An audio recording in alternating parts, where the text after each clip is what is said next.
Welcome to my channel Learn with Anu Bajaj. Today I will be discussing the chapter The Birches by Robert Lee Frost. Let's get started. The poet comes across the birch trees and he notices that they are bent over. He thinks that it might be possible some boys have been swinging over them.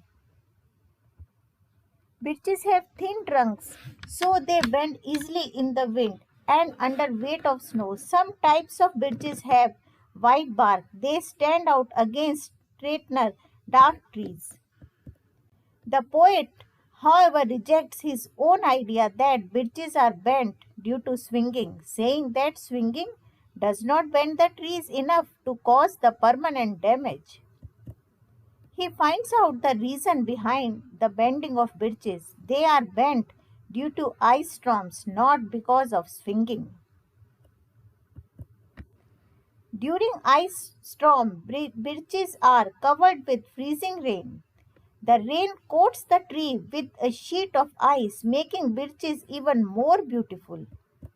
But as the sun approaches, heat melts the ice. It breaks and starts falling into the snow.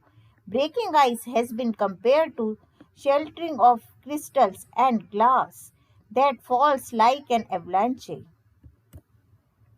Here, snow has been compared to broken glass because of their transparency and their sharpness. The shattered crystals get collected below the tree as if it were a pile of glass pieces to be swept away. The poet says that when birches are bent for longer duration, they cannot be straightened but afterwards and are in a sense broken. He uses a simile comparing the bowed birch trees to girls, their hair hanging down in front of them as if they are drying their hair in the sun. Delicacy and vulnerability of birches have been brought out by using this simile. Again, the poet rejects the idea of ice storm behind the birch condition in favor of his original explanation that this is due to swinging of boy. However, he knows that the boy had not done. The boy herds cows, lives alone, and does not have any friend, not even play football, baseball.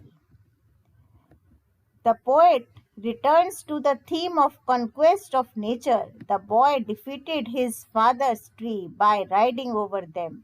Further, he explains how boy climbs the tree. Therefore, consequently, birches are bent due to pressure.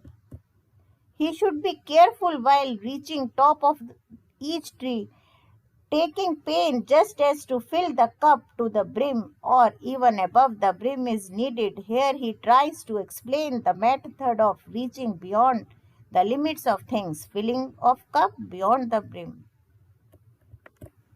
The trees bends just enough to lower down the boy on earth. Coming down of the boy is just not a physical activity, but it is coming back to the real world after flight of imagination.